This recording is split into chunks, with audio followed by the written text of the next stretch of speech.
Welcome to episode 4 of the Full Program Golf podcast with me, Josh Conlon, and not across from me today, but in the armchair next to me, Stevie McAvoy. Today we've got a real special one for you. It is the South Africa Spectacle, and we're going to make this a two-parter because we're really going into detail on what is one of the best trips we've been on. Let's get into it.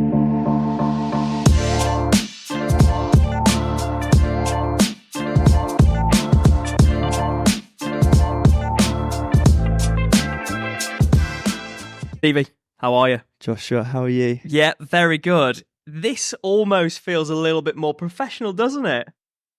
Where are we? Tell them all about it. We've called it out. We've mentioned the beauty that is Royal Mid-Surrey, and here we are. I mean, I don't actually know why Henry Cotton's between us. I don't know what his affiliation with us is, but we are upstairs in one of the many lovely dining rooms. Yeah. And we've got ourselves set up. We're a nice couple of armchairs, nice fireplace. Lovely. You look like the dogs had a go at the corner of your one, but a bit of history is probably what we'll put that down to. Absolutely. You've got to have a bit of stories with everything, haven't you?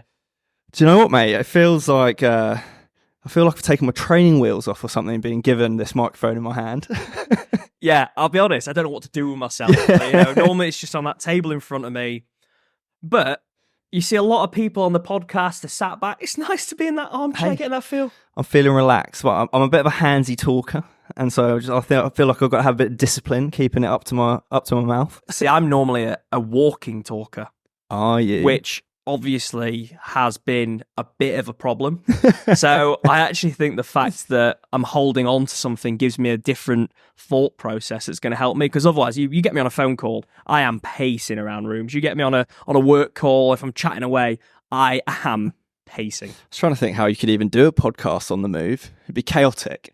Yeah, it would be chaotic. We might give it a go. Hey, give us a shout and let us know if you want the one. I saw a bit of a tangent. I saw a behind the scenes image of how they shoot The Apprentice, and you know they always get that shot where they're like walking along the Thames with the briefcase. Yep. Well, it turns out there's just a cameraman in a wheelchair, and someone's just pulling him backwards to get it as a smooth shot. Can't respect the hustle. Surely the Beeb has got something more high tech than that. As I say, got to respect the hustle. Love it. Well, what a fantastic bank holiday weekend. We're here again. We've recorded one of these on one of the bank holidays a few months ago. Yep. Love a bank holiday. Love a bank holiday. And it's only Saturday a bank holiday, which means we've got 2 more days ahead of us, which is just... Whew. And it's a big day tomorrow. It is a big day tomorrow. Yes, it is my birthday tomorrow. It is my birthday tomorrow. It's the last time you're going to wake up on your birthday with a 2 at the beginning. So enjoy these final moments of your 20s, young Josh. Well, I'll have another year. I'll have another year. No, you're 29 tomorrow. I'm 29 tomorrow. Yeah, so the next one. Yeah. The big 3-0, which, do you know what? Everyone talks about turning 30 and it being scary. I just think it's a really good excuse to get all people to come on holiday or whatever, which is quite a good point, isn't it? I wonder what we're doing. Yeah, absolutely. I always just think, the 20s are typically make a few mistakes. You've not got as much money. Your 30s, you're hoping that maybe you've got a little bit of something behind you. Maybe you can afford those nicer trips, eh? Hey? And you're probably a little bit more settled in life. So that's how I'm seeing it. I'm looking forward to it when it comes. Obviously, you're there. I am. And great time. Mate, do you know what I said? I milked it for all it was worth in terms of kind of having the pull to bring people abroad, as we will talk about. But yeah, feel the same, to be perfectly honest. But look like you've been golfing this morning. Yes, I have. I've been playing an away fixture for the club. Unfortunately, lost on 17 today. Played decent. Hey, tell them about your opponent, though. Good player. Yeah. He won the Surrey Mid-Am. Came second in the Antlers in a foursomes game. So you know what? I've told everyone, he's a +2 golfer, really, isn't he? How deep into your game did you start asking for these credentials just so you could come back and qualify for that 2-1 loss? So I knew I'd be higher than him because they went out in handicap order and I was out 2 and I knew we hadn't. And I know we don't want to get into it too much, but I knew I could maybe rattle him. So I needed to hold it for the right moment. Like, what time do I do it? So I was thinking about it, and I just lost the 8th to go 2 down, so I knew I was in a bit of trouble. So walking down 9, I was like, so what are you guys all off then? How are you getting on? And that seemed to do the job on 9 for sure. Yeah. But, the better golfer prevailed, unfortunately, today. Had a good day out, and more importantly, and certainly what I was more bothered about today, I've had an early birthday present. Sheffield Wednesday. Once again, I've been talking to the listeners about my love for that club. What a side we are. Danny rolls Barmy Army. We've won 3 out of the last 3 games. We've won away today at Sunderland 2-0 to stay in the Championship. Do you know what? As I said, my boys, I went to school in Ipswich. Ipswich have gone promotion, up to the Premier League they go. I actually watched their game in midweek, and I think there was 11 minutes of added time, and I was nervous. I don't support Ipswich Town at all, but I was nervous.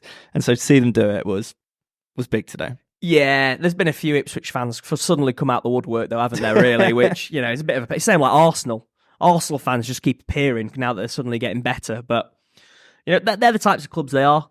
Sheffield Wednesday, we keep them all the time. Did you see, I read this morning that it's coming up to 20 years of the Invincibles season for Arsenal. And Jens Lehmann has bought the copyright to Invincibles, like to do with football and that undefeated season for like 30 grand or something. And so the club are like, because they're obviously going to try and push out loads of stuff and make money off it, where he's just like, no. And so he bought it, and he's allowed all of that squad to invest along with Arsene Wenger, and they are going to push out documentaries and obviously try and make a buck on it. Brilliant. That's nice. Good tactical, good business nous. Yeah, 100%. Good stuff. Once again, we've kicked off not talking about golf, really. Thoughts on Liv?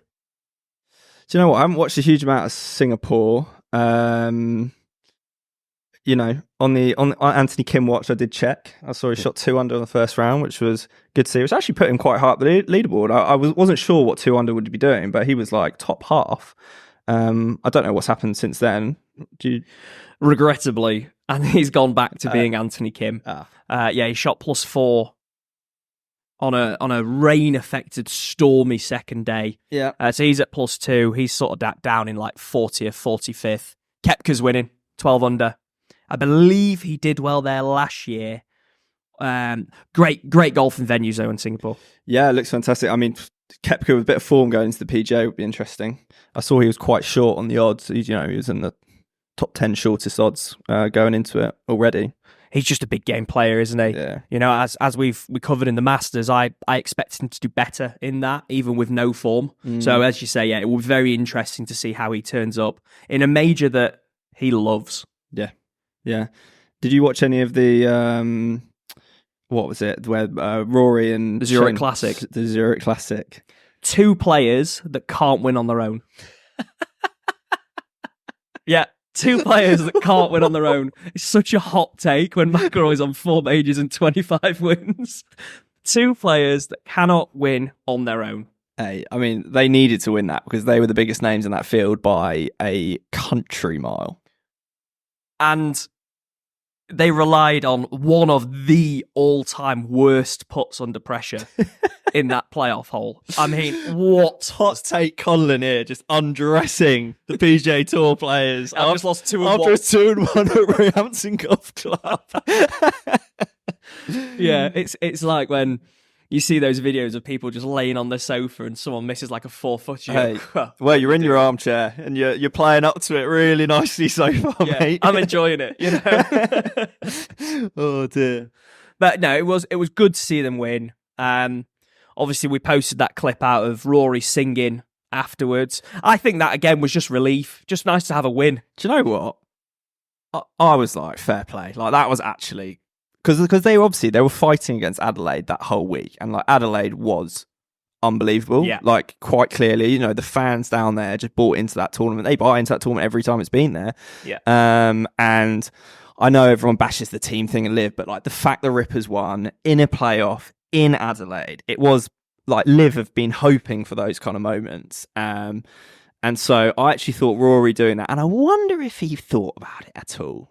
Do you know what I mean? He knew he was going to have a viral moment if he got up on that stage. All those cameras out. Did he do it? just to try and like bite back a little bit, because all the social media was Adelaide that week.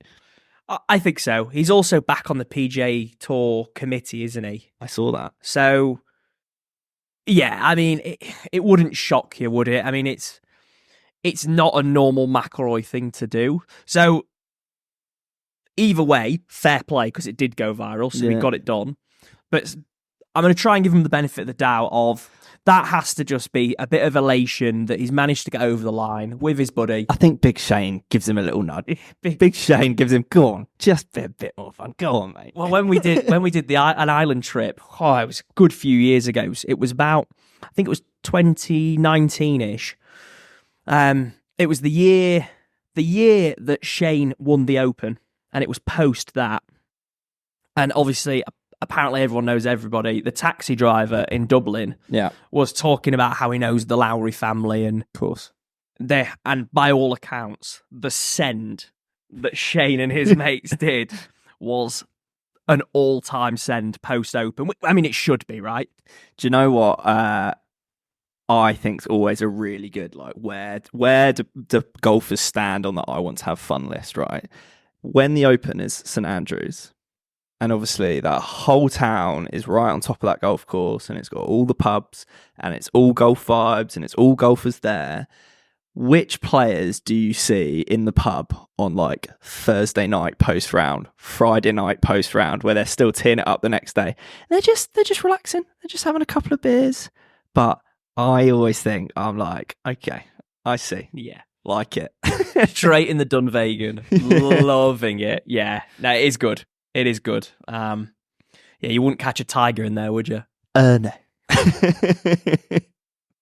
But Shane strikes me as someone who probably would be, just taking the edge off the day. I think just soften those hands even more. Oh, yeah, baby.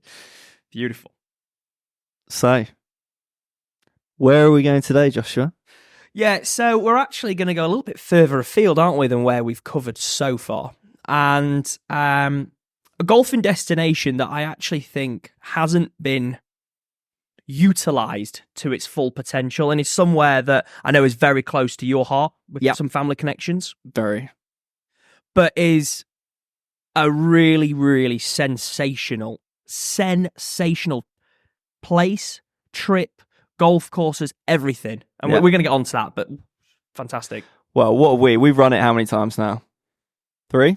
We've done it. We did it once, the February of COVID. Yeah, just before it hit. We were laughing about, what's this disease? Bloody hell. Like, why are they shutting everyone down? That didn't turn out well. And then we've now done it for back-to-back years. Yeah. So we did the recce. We did the Langerbarn trip essentially. Yep. And then we did the smaller group recce. Yep. And then we did the big boy beginning of this year. And just to clarify, we are talking about the big boy today. We may make reference. Yeah, might dip back. Yeah, just nostalgia. Yeah. But it was sensational. So we kind of split it, didn't we, into what we've called pre-tour and tour. Yes. And so I think I'll just go back a couple of steps. Like, the reason we're a bit cryptic about talking about the birthday at the beginning there, I did turn 30 in January. And as I said, I used it as a big fat excuse to try and make as many people as possible come abroad for a golf trip. And so I think the recruitment started in 24. I think about March 23, I was downstairs in this spike bar, and I was just like, look, this is what's happening. Announce it to a crowd. Just been like, who's in? And we managed to accumulate quite quickly. Actually, I think we could have probably done more. We accumulated up to a full group of 12, but as you said, there was kind of a pre-tour, then a tour. So I was out there already, and yeah, I hotly anticipated the landing of the boys, which I wasn't a pre-tourer, so I'll let you kick off. Yeah, so we had a couple of South Africans on the trip with us, which helps. One has his family in Joburg, affectionately known as the cousin, Greg. And then we've got Misa, who I think he was born and bred Cape Town, and now has a again, both of these guys we know through Royal Mid-Surrey, both in London. But Misa has a place in Port Alfred. Beautiful place. A real fun house. Yeah, just like a lad's pad on steroids. Yeah. So he was very graciously keen to host a few people beforehand, who had a little bit more time off to experience some more of the delights of the Eastern Cape. So we flew out early, flew into Port Elizabeth. Yeah, and you came out on the Sunday, didn't you? Like before everyone was meeting that later that week. Everyone was meeting on the Friday. We flew out overnight on the Sunday night, landing on the Monday. Got ya. And we flew into Port Elizabeth. So Joburg, Port Elizabeth, pretty easy. Quick connector, quick little schooner in the in the Joburg departures. And it was myself, as I've mentioned, the cousin, the other South African Greg, and another one of the Mikes. So we got Mike Misa and Mike Latham. So the four of us went out and we decided that we were just going to have ourselves a bit of a pre-tour. And it was fantastic. So we get into Port Elizabeth, and where we were staying was in Port Alfred, as I mentioned, which is about an hour and 15 minutes drive from Port Elizabeth. Yeah, and you can go into East London to get there as well, but you're just an hour away the other way. So, like, you're kind of, travelling a bit into the middle of nowhere. Yeah, exactly that. And we rocked up at Misa's place, and the accommodation was fantastic. As I say, you mentioned lad's pad on steroids. There's pool tables, darts board, there's a braai, there's a bar, there's a pool. Swimming it's pool. Right on the beach. Yeah. All en suite, double bed. It was beautiful and real South African hosting. And that's not the word I'm looking for, but that's the word I'm going for right now. Hospitality. Hospitality, that's right. It really was. He's got the braais on. He's doing us all that sort of barbecuing. The biltong's out, which I know is a real problem of mine when I get out there. Oh, God, love it. Absolutely love it. So we had a great Monday, landing in, settling down. It must have been about 25, 26 degrees at this point. It's just settling. Tell you what, there is some people who haven't gone on that winter southern hemisphere holiday before. I cannot begin to tell you the joy your body releases when you get off that British Airways flight and you just hit this beautiful, like, it's not humid, it's just crisp, kind of mid to late 20s heat. Yeah. It's something special. There's a 2-hour time difference. Oh. I mean, it's nothing. So whilst it's a decent flight over, it's through the night both ways. As you say, there's a 2-hour time difference ahead, so it's very easy to be able to make it a longer trip, which we did, or you can actually dip in, dip out, and actually have a fantastic experience anyway with no jet lag. And due to the overnight flight, not feeling as long a flight as it kind of was. We're not jumping ahead, but we had someone come in for 5 nights. Yep. Part of the trip. Like, it's very doable. Yeah, it really is. That winter sun is something that I know when we did the recce, it was almost a case of just book this slot in. Yeah. We're coming back every year. But as I said, it's time difference, don't have to get over the jet lag, and it's just a good heat. Like, it's a good heat. So where did you kick off your golf? So we got up the next morning and we were up early because we were playing at Humewood, which I have to say was a very good golf course. Well ranked. It's 4th in Africa. Yeah, ranked 4th in Africa. Obviously, we've got a little pad here in front of us, almost a little bit professional today. And on here, I've got my rankings, which we're going to get into. But I also found out a very interesting piece with Humewood. So the architect was a man named S.V. Hodgkin. Oh, yeah? Which is what Woodall Spar's Hodgkin course is named after. Now, I actually found that really, really interesting when I saw that. I literally wrote that down. I was like, wow, that's actually great. So that's just a fun fact for you. But yeah, so that was, again, that's about 15, 20 minutes from the airport. Yeah. So if we'd have really managed to spec it from PE Airport, if we'd have really been able to get that tee time on the Monday, I mean, we landed a bit too late.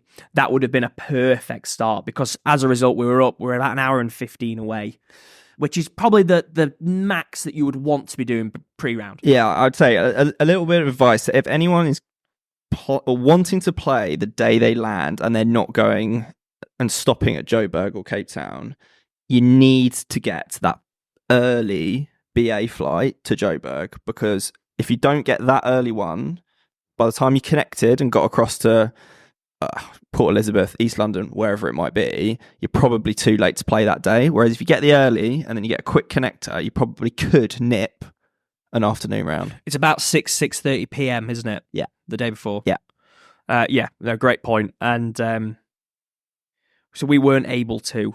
But then the Monday we've turned up, and Humewood, it was like stepping back into the olden days. Really? It really was. And I don't know if you want to dive into how we're going to do the rankings, because I'm ready to start slotting. Yeah, well, okay, we do it quickly. So yeah, look, we got the pads in front of us today, and the reason for that is, number one, we're going to talk about a large number of golf courses. Like Josh and I have played a lot of golf in South Africa, so we want to touch on everything at least quickly.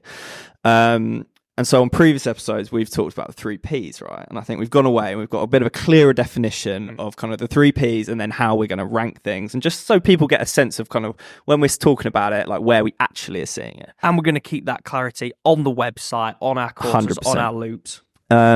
So we are going to rank things out of 10. We're just going to give it a straight out of 10 number.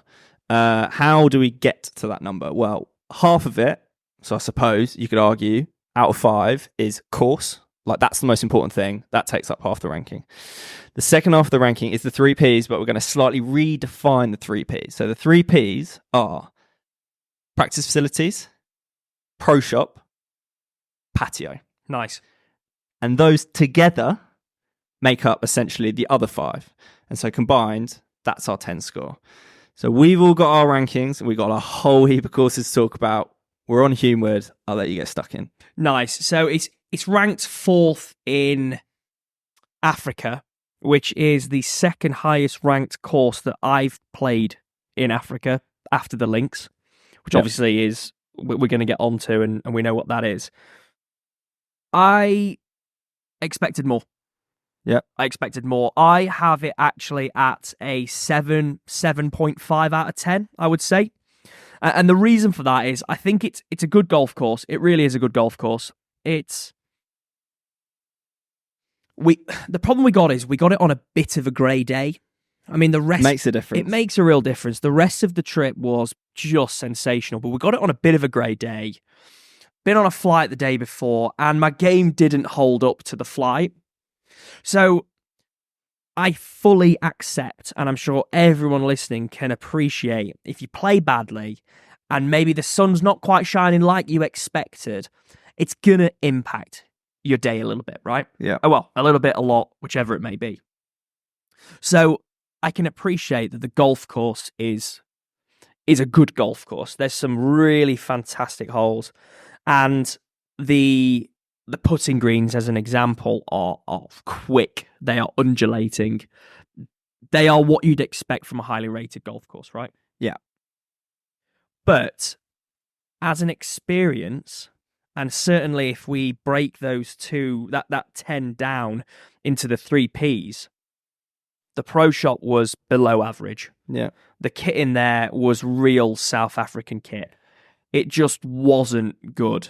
Yeah, there's some pro shops out there, obviously, which are decent. Like, you know, oh yeah, of course, the Malar rep gets there. But I would say, in general, Stash in South Africa is average. Yeah, it's not as good as what you'd see at a top Surrey club or whatever. Yeah. Nor should it be. Nor does it need to be. Right? It's got a lot of other things that provide its charm. But the pro shop wasn't very good. There wasn't a lot of options. There wasn't much to choose from. If you'd have played for a shirt, if you had a shirt game or whatever, you'd be hard pressed to find something in there that you'd want to buy. I don't think I've ever had a shirt game. Like the idea of it. I had one. Had one. Yeah. Won it. Wore it. Bought the wrong size shirt though. No. Didn't I? Yeah, couldn't believe it. Where? Get on to that. Royal Cinque Ports. Okay, nice. Yeah. Managed to. I bought a hat that I paid for, and then one of the boys, Bish, who chucked his putter into the lake. Everyone liked the putter going in the lake. Yeah. He also lost the shirt bet. So just to clean up on the 3 Ps, pro shop, not so good. Patio, non-existent. Tough. Practice facilities, They are there. They are. It's a anyone can visit public range, Ooh. which I'm not against that. That's surprising in South Completely. Africa. Yeah, I'm not against that completely, but it doesn't add to the ranking. It's not particularly close to the clubhouse, and there's one very small putting green next to the first tee. Yeah. And also the clubhouse itself, whilst it has an old charm to it, Yeah. I'm being kind by saying it has an old charm to it. Yeah, right. So I've given it a 7.5. I actually had it down at a 7, but given what I've looked at some of the others, I'm being a bit harsh, so I'd probably give it a 7.5. Yeah, I think to a point you made, when you fly down to SA, like that first round, when you come from England, especially in winter, like there's different grasses out there. It's obviously quick. A lot of time it's windy, and I'm not sure I've seen many people step off a plane, even if it's on that day or the day after, and play that well. No, absolutely. And we said, so obviously we've got 12 guys.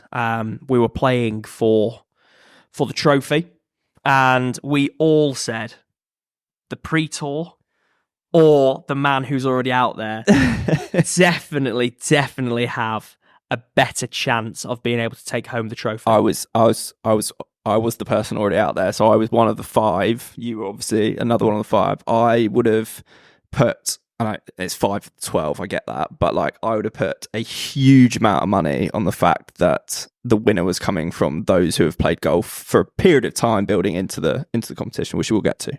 Yeah, no, I don't want to spoil it, so I'm not going to say any more about what I was about to say there. We'll get on to the competition. So 7.5. So that was first round of pre-tour. Where are we off to next? Yes, that was first round of pre-tour. We came back. We had a lovely night. Great accommodation, as I say. So the next day was what I think is fair to say a bit of a filler. We were meant to play Royal Port Alfred. Yeah. Unfortunately, they had done their greens. So the guys there, who were fantastic guys, brilliant guys, they'd decided to all themselves go to a club called Belmont. Oh, as in the Port Alfred lads all went off. Royal Port Alfred lads all went off to Belmont, and they invited our 4, because Mike Misa is a member there as well. And we have a reciprocal with Royal Port Alfred here at Royal Mid-Surrey. So we would have been able to play there anyway, which would have to say, one of the things I'd really like to tick off, because I wasn't able to get on there. But instead, we played Belmont, and I know you were able to get on there, weren't you? Yeah, so I mean, I'm jumping quickly on Port Alfred. I mean, so I went out, this is after the trip, to stay at Mike's, which I said, so I know, even though I wasn't on the trip, I know what his place looked like. And yeah, I played it 3 mornings in a row, had a great time. It's just a fun track. It's nothing to like write home about. I wouldn't say you should go out of your way to play it. But if Quick you ranking? I'm going to have to look at my pad. What did I give it? I gave it a... I haven't even got it on my pad. I think it's a 7. Like it's a fun, it's up and downing. It's just a good time. Like, and it's where, we were in a house that was 3 houses down from the entrance. We just turned up, teed off at 7 a.m, was done by 10, had a fry-up breakfast, chef food, brilliant. And yeah, it's just fun. So it's a 7. Nice. Okay, fantastic.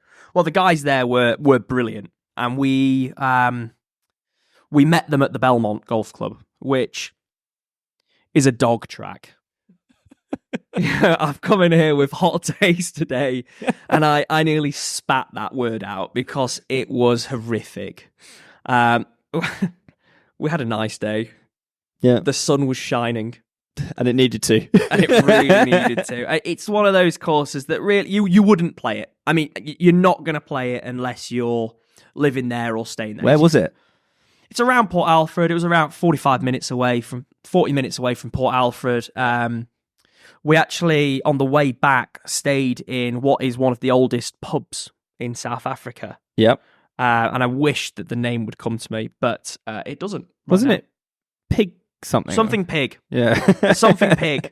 And they had some weird stuff in there, but it was nice. Like, we stopped for a drink there. But so to get into Belmont, I have actually given it a 3 out of 10. and that is toppy. That's me trying not to annoy anyone at Hey, Belmont. do you know what? I'm not going to ask you to even go into it because I don't want to hear about how No, it's a I am. drink. I need to get this off my chest. I'm going to get this off my chest here and now. No practice facility. Ugh. The putting green was okay. I can't do that. Decent pass. Actually, out that the 3 all comes from the patio. I'm going to give all 3 points to the patio. Pro shot was average. Putting green was there, but there were no practice facilities. So all 3. So Belmont patio is basically if you find yourself in the area. If you find yourself in the area, there's some lovely views on the road in of the golf course, and there's some really views of the 18th, the par 5 from the patio. But otherwise, do not bother. Nice. But thanks for having us. Round 2 done. Yeah, just clean that up. The Pig and Whistle. That's Pig what it and was. Whistle. There you go. There you go. When you stop trying to think about it, that's what it is. The Pig and Whistle was a very cool pub, actually. Yeah, it looked It was good. very nice. Lots of drinks outside. So this was just a real opening gambit. Yep. Out at Port Elizabeth, and it's worth noting. Out that sort of area, you could play East London as well, which is a pretty good ranked. Yeah, haven't played it. We're thinking about playing it next year. Yes. I think it's about 24th in Africa, so it's got a little bit of pedigree. It'd be interesting to see what that's like. Yep.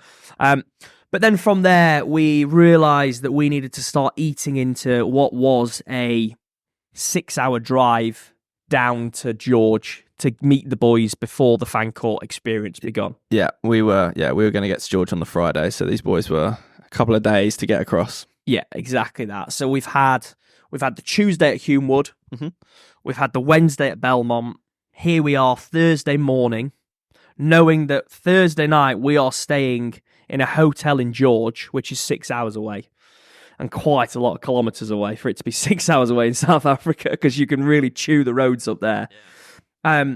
So we were, on the Thursday, we were up nice and early, and we were off to play Pezula, which I'll get into. Oh, what a contrast to Belmont, but we will get into that. So it was a long slog, to be fair, and I have to call out Misa here. I think we were 5 hours in the car, which doesn't normally help your golf game. To get to Pezula. To get to Pezula from Port Alfred. Yeah. But because we were passed through Port Elizabeth and another 4 hours I'll down. tell you what, though, at least you had a decent wagon, because I remember back in the day when I used to do these trips, you'd get the cheapest rental car known to man, pile your golf bags in there, and then just chug along these roads. Whereas at least you had a proper car this time. Yeah, exactly that. It was nice to have a big truck, got clubs, everything in the back, nice and comfy for the 4 of us. It was also interesting because it is a nice drive for much of it. We passed Plettenberg Bay, which is where we're potentially looking at going, aren't we, for this year's tour? The Saint-Tropez of South Africa, supposedly. Okay. We'll see. We'll see. And then we also, so St. Francis Links is there, which Yep. has recently held a European DP World Tour, I should call it, event. So we were able to pass through these areas and get a bit more of a feel for what is a country that I'm falling in love with as well. I know you love it. You've spent lots of time there. Yeah, I mean, I'll go on record early. Cape Town is my favourite city in the world.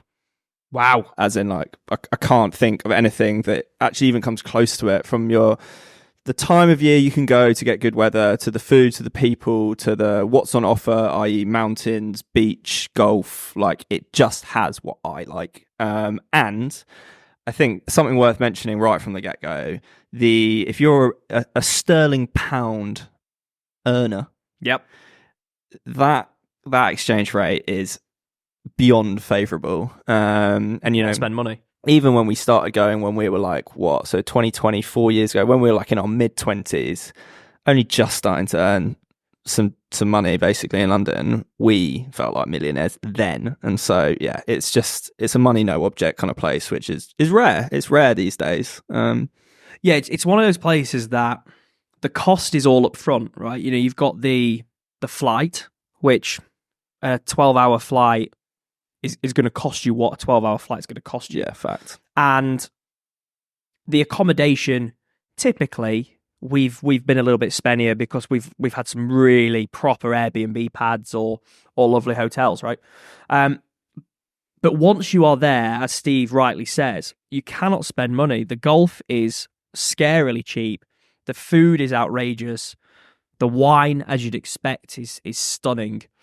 And actually, when you then finish the trip and you look back and you compare it to, say, a trip to the Algarve or a trip to Spain or whatever, many of these different destinations, whatever destination pops into your head as I'm mentioning this,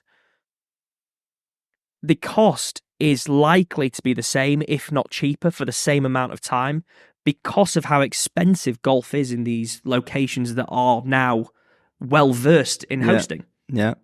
No, I mean, the Portugals and alike just see you coming is probably the best way to describe it. Whereas for whatever reason, South Africa just doesn't really see you coming yet. No. And so, well, I mean, maybe they do. Maybe they think they do, and they put the prices to the point they think's, on merit to what they're offering. But like to a European, it's just crazy good value still. It's sensational. It really is. And I mean, we could wax lyrical for hours about it. So what I will say, actually, just my final thing, and it is just quite funny because it happens pretty much every time. We didn't really have this moment last time, but the last couple of trips, it's you land, and I always like to book a nice restaurant for night one. Kick off the trip, night one, coming in hot, let's do it, let's go somewhere nice. And I tell everyone, I'm like, hey, look, it's going to be cheap, so just go for it kind of thing. And so when we were the 7, I remember exactly where we went. We went to Kloof Street House in Cape Town, and I was like, boys, go for it. And so it was cocktails, it was starters, it was mains, it was wine, it was sparkling wine, it was then shots afterwards, puddings, everything, right?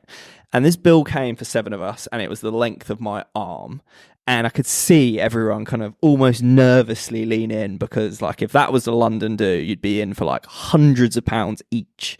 And I was just like, boys, it's like 34 quid. And you can just see the layers tumble down and the walls. And they're like, oh my God, we actually can't spend enough. I remember on that trip in particular, I think we wanted to queue jump for one of the bars. Yeah. And we just walked to the front of the queue and we're like, look, we just want to come in. And they were like, no, you'd have to buy a table and you'll have to buy a bottle of vodka and a bottle of gin. And we were like, how much?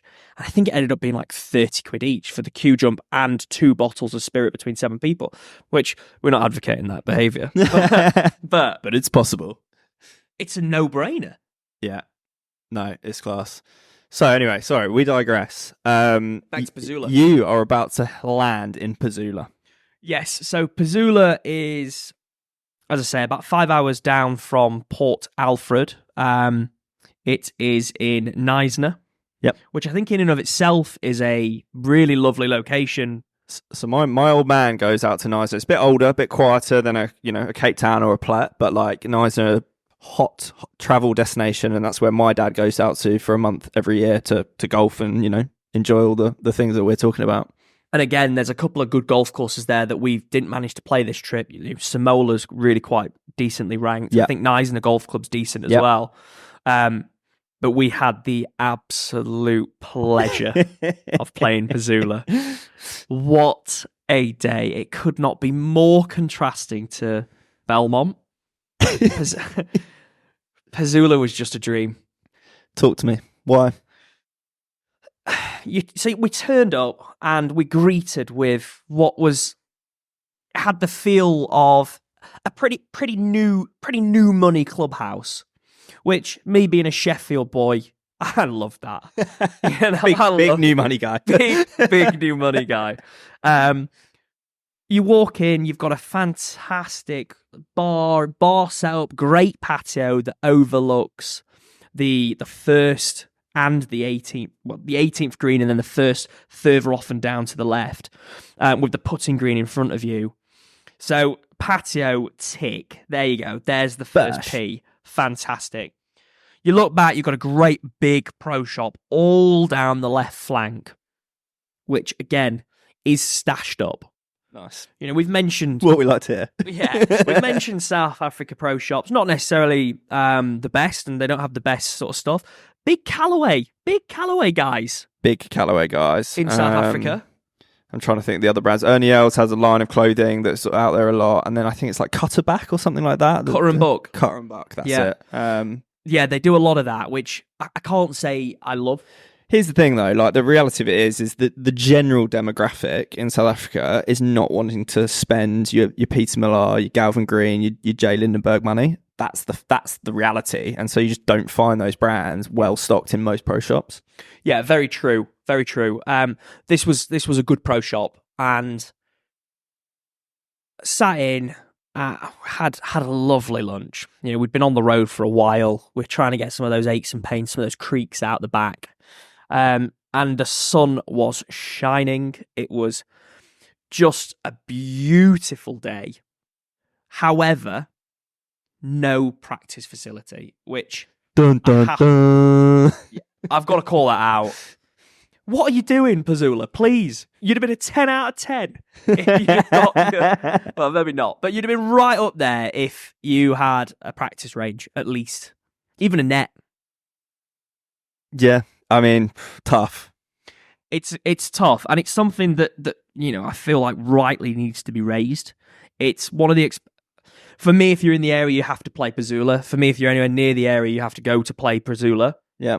But you have to bear in mind there is not a practice facility, which, as we've also mentioned in the Southport pod, doesn't really impact me as much. No, because you are the quintessential RMS member. Yeah. Where the warm-up is actually not part of the routine. No. Coffee, nice bacon sarnie, or in this case, a nice lunch. A couple of really, really fast swings to try and really loosen those muscles up, and then walk to one. Bang. That's all I need. Good putting green, good chipping green next to it. Off to the tee. Hey. And we had a day. I had a great day. Was able to quite easily win the front, back, and overall with Mike Latham as my partner against the two Saffers. Needless to say, I'd lost the first 2 days as well, which didn't help my mood. But I think we sewed them up 9 and 7 actually, which was a bit of. So I've never been to the course, but I mean I've looked at it online. It looks quite like dramatic. It's like on the top of a. It's coastal, but it's like high, isn't it? You kind of have to go up to Pezula, is that right? Exactly that. So I don't need to get into the match anymore. That's all it was. But exactly that. So Pezula, every hole is fairway, rough, either drop off a canyon or like drop off another side, or there's the runoff up to the tee. It was spectacular. Even from the first par 5, you've got probably about 260, 270 to a ravine. Mm-hmm. You miss it left, you're in the gorse. Well, it's not gorse, but the bush is dead. You miss it right, you're in the gorse, bushes, dead. You're long, you're in the trees and the kind of ravine. So you lay it up on this par 5, and then you go over this ravine, up the hill and round. And it's not the longest, but again, it bottlenecks in about where. So if you lay it up right to the end of the fairway, you've probably got 240, 250 in. And you can't go any closer because you cannot fly. I think it's about a 400 carry, so you cannot fly the ravine. But where that 240 is it's really bottlenecks in, and the drop-offs are more severe. So it is a proper 3-shot par 5, 2-tier green that just sets you off. And I have to say, I have to call out the start. I'm getting excited just talking about it. I mean, it really is one of the best courses I've played. I loved it. So Josh came. I can't remember if it was put into the group or when we met up a couple of days later. But you were on this is the best course I've ever played hill at the time. I was certainly in the air. Yeah, I was. Have you come slightly down off that hill, and does it now just nestle in a top 5 or something like that, or like where? Yeah. I know what you like. You're quite passionate when you play well around a good track as well. That marriage is one of the great marriages of all time. The Josh Conlon plays well and good golf course. And the sun's out. It's the Holy Trinity. It's the Holy Trinity. That's just like getting a little dog in it. Yeah. I've come off the hill. Pezula is the best course in the world and will always be. But it's a great course. Oh, it's just wonderful. I mean, the second hole, this dogleg right with water all right. You can bite off more if you want with driver and have a little flick in, or you can play it sensible. If you don't catch it, you're in the water. You've got a phenomenal par 3 next that stands on its own. But the thing for me with Pezula is there's some hard holes, plenty of difficult holes that you have to play well. You can hit driver, you can hit iron. There's a few different ways of playing each hole, which is great. And then there's some short par fours that, again, tempt you into hitting driver. Short par fives tempt you in. But they have this dramatic drop-off into the sea and beautiful vistas. And I love a vista. Yeah. Love a vista. And as you say, it's right up high on the mountainside. So you have, I mean, God, I would not want to take the jump off the cliff into the sea. You're gone. Barry Goners. That you drive up from the bottom of Neisner up to Pezula, which is right up on the hill. Yeah, that's what I've been told. So hit me with a number. I'm going to give it a 9. A 9. I'm going to give it a 9. I'm going to slot it right in there. It's actually more than what I've written on the pad, but now the more I've spoken about it, I just love it. And that is including a lost practice facility. So really, you're really losing the vast majority of that point in the practice facility. Yeah, 100%. I can't give any golf course a 5. I don't think I've played one that's a 5 yet. No, I'm with... So it might be an 8.5 because I then can't give it its full... I think, do you know, look, I haven't played it. The way you spoke about it, it gives 9. I think the way I've spoken about it, a lot of the boys on the tour have just booked flights to go to Pezula. Yeah, that's true. Hey, you're a salesman after all. It was sensational. We had a fantastic day. I can't speak highly enough of it. I'm going to stick with the 9. Yeah, nice. And that is going to be difficult to be beaten. I'm not going to go any further than that, but it's going to be difficult to be beaten. For me, it is certainly not course design-wise, certainly not other things, the best course I played in South Africa. Nice. Because, and I, again, respect, that Holy Trinity happened. Yes. Played well on a what is a very good golf course. Yeah. In the sun.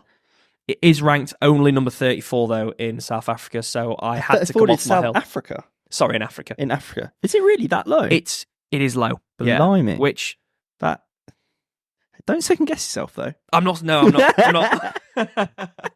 I'm not. So, and then what was nice was we were able to just drive down. We got to the hotel we were staying at near George Golf Club. We had a lovely meal at the Hussar Grill. Did you stay at the place that we also stayed at? We did, yes. So we had an extra night there. Lovely food at the Hussar Grill. Yeah. Hussar Grill, for people who haven't been to South Africa, they're a chain of meat restaurants, essentially. They're like a Gaucho, a Hawksmoor, a Goodman, something like that. You just can't go wrong with a Hussar Grill. Yeah. You can get a good steak. I didn't. I went for a bit of Springbok. Yeah, you can go off piste, so you can go for games, so kudu, Springbok, ostrich burgers, ostrich. So if you want that kind of like African game experience, Hussar Grill can do it. If you just want a ribeye, Hussar Grill can do it. Yeah, and they do pop up in quite a few. We went to one in Stellenbosch, didn't we, last year? There's a couple. There's one in Camps Bay. There's one in Cape Town Central. Like they're around. Yeah, very good. Enjoyed it. So a good day and feeling great. We're in George. Yeah, you've and landed. The boys are arriving, and we're getting texts. We're getting texts being like, and as everyone does, when you get to the airport beers, they're flowing into the group chat. So everybody's just getting a little bit excitable. We're getting a bit excitable in the hotel, knowing that the boys are in the air or they're at the airport or whatever they might be. We are all en route. Love it. And so then it got to Friday. So Friday was people were flying Thursday night, or for me that was travel day from Cape Town.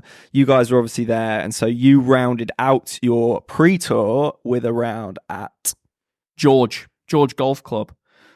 Now we'd on our recce trip, let's call it, the year before, we had seen a group of guys who had spoken quite passionately about George, and they'd said, you really should consider that as a 4th when you're doing the Fancourt trip.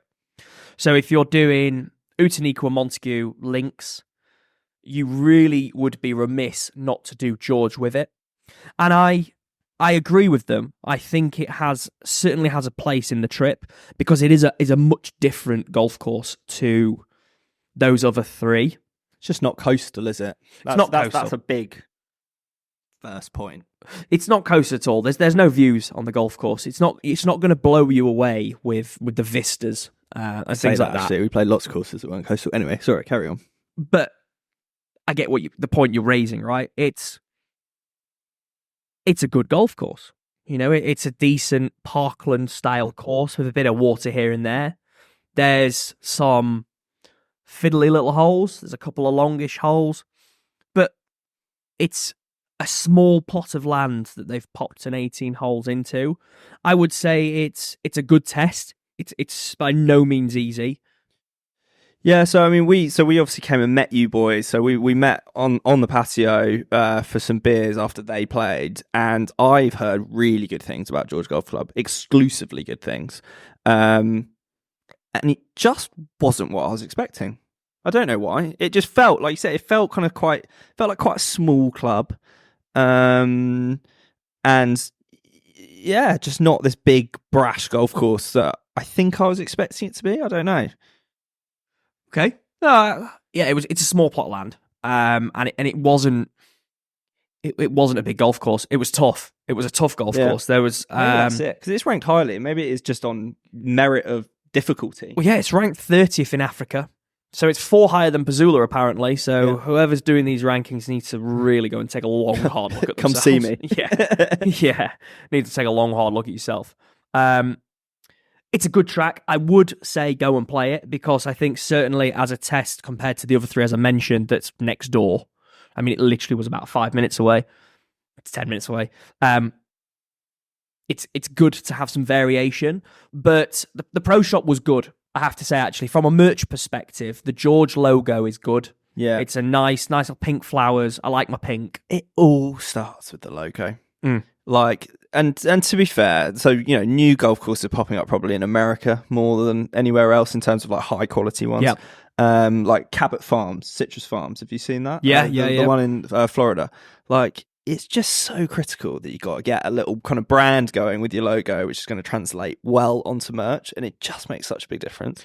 It really does. Obviously, the biggest call of that's Bandon, isn't it? Yeah, God, so good. But you can even go to a pretty average golf club course, and if it's got a good logo, and so one I'll bring up is Stellenbosch Golf Course is not that good a golf club or course, but it's got a really quite nice logo. Everyone knows where Stellenbosch is, etc. Yeah. And so, you know, my friend out who I went there with bought a polo, and it looks class, but in reality, it's 6.5. Fair enough.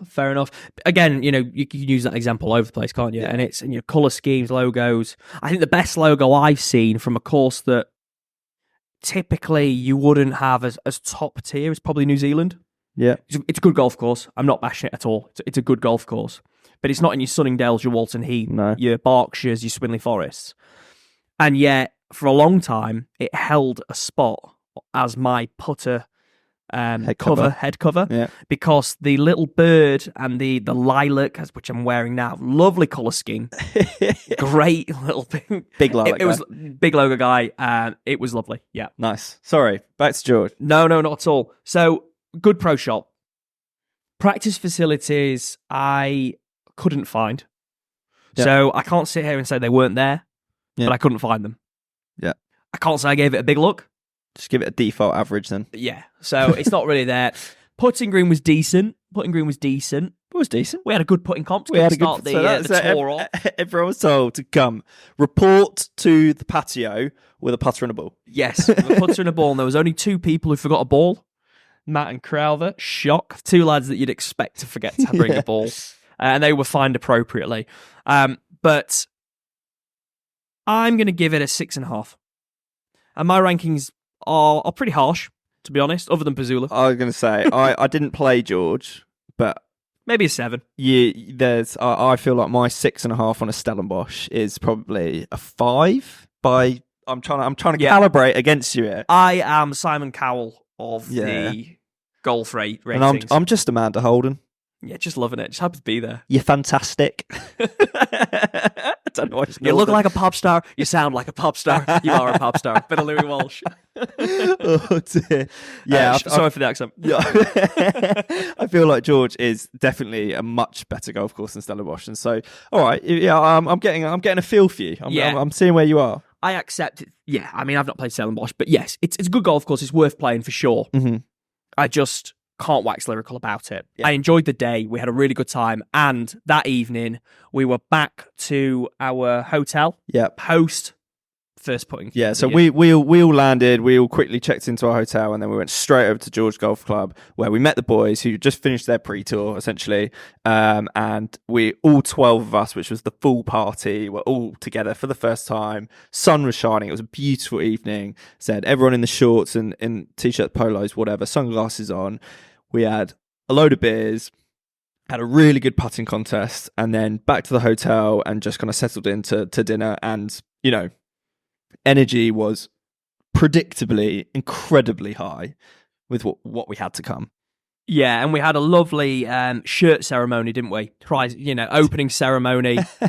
So we had some great merch for the trip. You got it. Like, if a trip's big enough, and so like we're 12, as said, the excuse was my 30th, but like, I mean, honestly, who cares? And so we were like, we just got to do trip polos. And so I picked basically the loudest polo I could find on a website that Mike Misa, who's got connections to South Africa, he knows a guy who runs a golf shop, blah, blah, blah. And so we got them embroidered, sized up, all the rest of it. And so, yeah, we did a little kind of like handshaking ceremony, giving them out. And so, have we spoken about Mama Whaler being the trophy? We spoke about Mama Willa for the Bulgaria trip, but we once again were playing for Mama Willa. Yeah, so Mama Willa was being played for. And Mama Willa is from South Africa. She was bought on Campsbait Drive going back to 2020. Yep. And she has just become the trophy.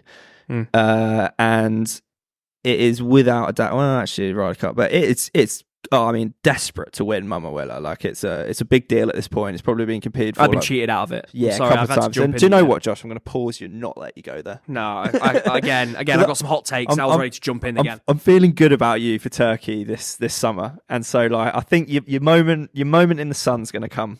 Yeah. Yeah, so we're playing for Mama Willa. And so yeah, we had the ceremony, and I had the sleeves embroidered with the Mama Willa outline, with the kind of like South Africa 2024 Mama Willa trophy and all that jazz. So yeah, did that. Shirts were handed out, and they were to be worn on my birthday, which was going to be the following Sunday. So we're on Friday at the minute. And so after opening dinner, if you will, we left that hotel because we were heading to Mecca. I mean, what way do you want to describe it? South African Mecca, maybe. Yeah, so pre-tour is now over. Thank you very much for making it all the way to the end of part 1. If you're liking what you're hearing, please do give us a follow on Instagram, TikTok and YouTube. We are at Full Program Golf, and keep an eye out for part 2 coming very soon.